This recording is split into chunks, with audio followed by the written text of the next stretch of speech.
I'm Julie Barkey with this Senate update. Early in session, the Senate rolled out several of its top legislative priorities. One of those was free universal pre-kindergarten for all of Minnesota's 4-year-olds. On Tuesday, Governor Dayton, Education Commissioner Brenda Casilius, and several DFL lawmakers went to the front lines, so to speak, to witness firsthand a typical morning in a pre-kindergarten classroom. After nearly an hour of reading to the kids, talking with them, and sharing some laughs, the governor and others sat down to emphasize why they will fight hard for pre-K this session. You know, in my years of experience as a pre-K teacher and early childhood education, I've really seen firsthand how quality pre-K programming can prepare a diverse population of students for kindergarten.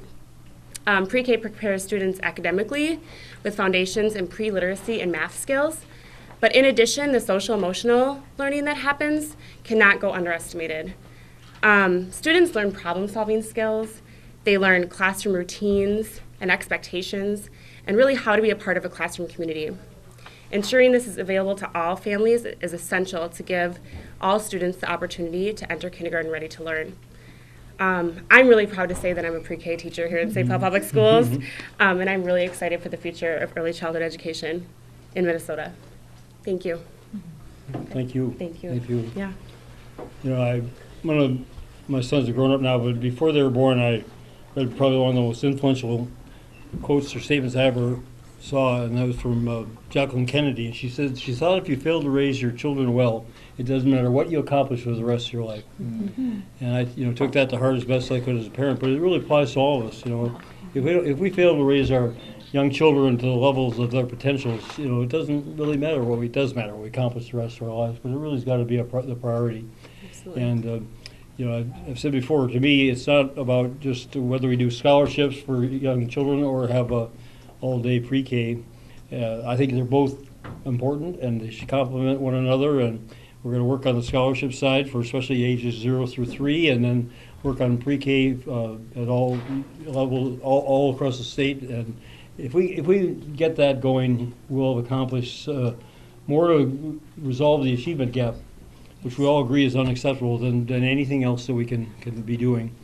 And those who want to divert this rare opportunity with the surplus we have to other purposes really need to have a very good explanation for why we should be taking it away from our youngest children, who are the future of the state. I think it's important to remember that, Governor, when you came into office 4 years ago, you said that you were going to pass a comprehensive E12 education program, that we were going to do things to make sure that we took into account all the kids in the state and the needs of not just simply the traditional K-12 system, but to also look at early childhood. And what's striking is that when you look at the literature that's at this point fairly comprehensive over the last X number of years, that the importance of early childhood education is significant. And I don't think there's an educational scholar that I've read that does not suggest that early childhood is what makes a difference. And Governor, I think all of us appreciate your efforts, clearly you're the first governor that Minnesota's had to emphasize early childhood education. And I think over the last couple of years we've had some success, and I'm optimistic that by the time we conclude this year's session, we're going to be even more successful with the combination of early childhood programs. And obviously the program here at Expo, from the chance we've had for these last few minutes to spend with the kids, is a striking program. Watching the interaction that you had with the kids in the classroom we visited is just representative and symptomatic of what we're seeing, not just simply in St. Paul schools, but what we hope to see throughout the state of Minnesota for every child, every family. As a mother of young children myself, I know the importance that these early years and access to education has on their developing brains. I love watching my 3-year-old come home from preschool and tell me about what he learned, or just this morning, his name's Henry. He said, my name starts with a big H, and John, that's his brother, his name has a little h in it. And it's those types of things that you can see are laying the foundation for success in in kindergarten and beyond. St. Paul Public Schools has been a real leader in the state in demonstrating the importance of early childhood. I learned more today that several years back they passed a referendum to pay for all-day kindergarten and for preschool access. Because of Governor Dayton's leadership and the legislature's strong support of all-day kindergarten, we were able to achieve that in the last biennium, relieving St. Paul taxpayers and of the burden of providing all-day kindergarten. And now this is the next step in a progression to really fully educate our children, is to fully fund universal pre-K. In my legislative tenure, so now this is my 9th year, we have been talking about early childhood education and early learning. And Representative Nora Slawick, our former colleague, really shined a bright light on the value of investing in early learning. And I feel like we are finally at a place in Minnesota where we can afford to make this smart and wise investment. And every legislature has a choice before it, especially when we're setting the state's budget. And I think we need to think about our future. And if we want to have a strong and vibrant economic future for Minnesota, we need really well-prepared Minnesotans. And the best way to assure that for us is to make sure our youngest learners are getting the best education that they can. We all know about the achievement gap in Minnesota. It's significant. And if we let those kids fall behind, it's going to hurt all our futures, including theirs. And we shouldn't let that happen. We shouldn't let any Minnesota fall behind. And so I am really, really excited about the opportunity that we have in Minnesota because of the sturdy budget and the modest surplus, that we can make this important step for our kids and for our future by investing in universal pre-K. And from my perspective, it would be a real shame if we let this opportunity pass in this budget cycle to get that done for Minnesota. And my younger son, Will, attended pre-K at Expo, and so just like those kids that we saw this morning, he had that experience, that enriching experience, which was really great. It seems to me there's really hardly any societal challenge that we face that cannot be addressed really well by having a fully engaged and prepared citizenry, and that all starts, the brain science says, the earlier the better. So we used to think that first grade was that was the spot to start, and we've realized actually no kindergarten, and now the brain science says no, actually the earlier the better. And so I am thrilled by the governor's focus on early learning and development. And when folks look back decades from now and see the amazing plane that Minnesota's on and how we've continued the Minnesota miracle and our great performance economically in every other way, it'll be because of the investment and focus that Governor Dayton's had on early learning and development now. For a few years ago, we had all-day kindergarten, and now we have the opportunity in front of us to do 4-year-old pre-K.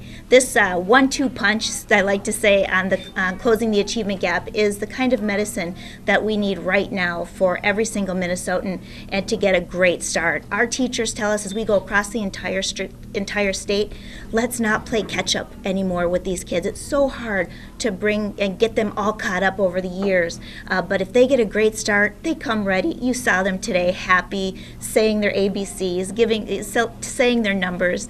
It's just amazing, loving environments where kids can learn, have joy, play. One of the students raised their hand and said, the number one thing I love to do is play. And I just think that that's just an amazing opportunity for every single Minnesotan. Universal pre-K is an important topic. From the states that have some version of it, we see great success for those students, and we see it here in St. Paul Public Schools with the students that we are able to access. And we do have an extensive waiting list for the program here at Expo. Anytime a child moves out of St. Paul, and they're in the pre-K program, that spot is filled within the next 2 days. There are people waiting to get their children in the St. Paul Public Schools because this is a great district. But universal pre-K will help us close that achievement gap, and it shouldn't matter the color of your skin or the house that you come from to determine whether or not you have access to learning. And our children deserve it. Emily is doing amazing things in that pre-K class. Those students will go on to kindergarten and meet and exceed all kindergarten benchmarks throughout the whole year. I truly believe that. And we'll see it through first grade all the way until they leave my school and go off to junior high. These will be students that are always ready for what's coming next. And that's part of pre-K. And thank you for being here. We are excited about the possibility of universal pre-K here in St. Paul Public Schools. What differences do you see in the children from when they come in here on day one until the end of the year? Oh, leaps and bounds with language. The amount of oral language they have is amazing. The independence that they leave with. I mean, they start out at the beginning of the year, winter time. It takes a long time to get ready to go outside or go home. By the end of the year, they're getting all their stuff on. They're ready to go. That is an important skill to have when you go into kindergarten, is to be able to dress yourself, zip your coat, those kind of things. Academically, I mean, they make huge progress. Some kids come in not knowing, being able to recognize a letter or a number, and they leave knowing all 26 letters, which is huge. So what kind of students are they when you release them into kindergarten? Ready to learn. They're learners. They're kindergarten ready. Kindergarten ready. Absolutely. And it's important to note that the St. Paul Public School pre-K program is a needs-based program, and so 75% of our spots go to students of need. So ELL learners, special education, free and reduced lunch students. That's important to note because these are students that traditionally may not have had access to pre-K learning or to daycares. And so we're able to provide that here in St. Paul Public Schools. And the supports that go along with it, between coaches, we saw down in the classroom Katie from ECSE, which is Early Childhood Special Education, who comes and supports some of our learners in there who have special needs. Those supports are in place so those students can be successful and we can take away those barriers. In 2011, we had a program that we put in place, a nice bipartisan agreement, Governor, that you led with Jen Olson around third grade literacy to put in the Minnesota Reading Corps. And we have investments again in our budget around the Minnesota Reading Corps, and there's just been recent data showing how working on early language, early literacy skills really does help. Many of the kindergarten teachers tell me that they know the kids that have gone to pre-K and then the kids that don't. Simply just from the first week of school. They come in as leaders in the classroom, they really do, and showing those other students like how the ropes and how it all works, and oh yeah, I know how to raise my hand, I know how to take turns, I know how to wait, those kind of things that are just invaluable in a classroom for a teacher. How do you hope this affects the achievement gap in a few years? Yeah, so we hope it narrows it quite considerably. We're looking at closing the achievement gap by 50% by 2017. We've been working on this with our new waiver. This is a game changer with all-day kindergarten to be sure that kids are growing. Just in the last 4 years, we've noticed our national assessment report card that we have. We moved from 24th in the nation to 10th in the nation in reading. And I think that's directly from the reading supports we put in place. We've also been able to see our African American students, for instance, move from 24th in the nation to 4th in the nation for mathematics. Being able to be sure that kids have a good start, being able to sure that they have strong literacy skills, prepares them, and that will help us close the gap while still raising the boat for all kids. And that's what's really important. We don't want artificial gap closure where you have white affluent kids doing poor. They're gaining as well, so everybody's gaining. But those kids have to tie up their sneakers, get a few head starts going, and be able to move faster to close that achievement gap. My proposal is to increase funding for the scholarships. We should, under this approach, be targeted from birth through age 3. Yes. And then eliminate the waiting list for Head Start. Yes. And so we're going to cross the whole spectrum. And it's not either or. It's both or all. It's all day free universal pre-K. It's scholarships targeted at birth to 3 for kids from disadvantaged background. That would be really great if there was more funding to have special ed teachers in all the different pre-K rooms, whether there are special ed students in there or not, just to have that extra support and provide those extra strategies to the teachers so they are better teachers to provide those services. What difference does it make to you, Emily? Oh, Katie's been a wonderful support for me in terms of how Katie's been a support. Yeah, the special ed. For not only my special ed students, she makes, different social stories or what they need, but she also makes items that I can use with all of my students. Like she made a chart on just the simple steps on how to dress yourself for winter, so it's a visual chart for me, and it was targeted for one specific student, but all of my students benefit from that. So, her help is invaluable as well.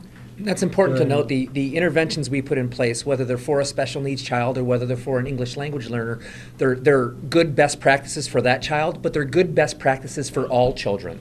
And that's why in St. Paul and in Minnesota, when we see, unfortunately our achievement gap isn't shrinking at the pace we want, it's because those interventions we're doing that are great for the children that are at the low end of the gap are also good for our high-end kids. So everybody is achieving. It's not one versus the other. It's what we do what's best for all. Well, I think that I'll be happy with anything we come out that's going to help students. And like the governor said, we're looking for a compromise proposal where everybody can benefit, touch every 4-year-old, because every child deserves to have a great start. And so if we can make inroads in that, that's great. But to do it all in the opportunity that we have right now, I believe, like Representative Murphy said, we're at a point to be able to do it for every 4-year-old in Minnesota. And I just hope that we'll take that opportunity now and be able to really be serious about closing achievement gaps because we have a very ambitious goal. And our kids just can't wait any longer. And like the governor said, this is about workforce, this is about our future. We have shifting demographics.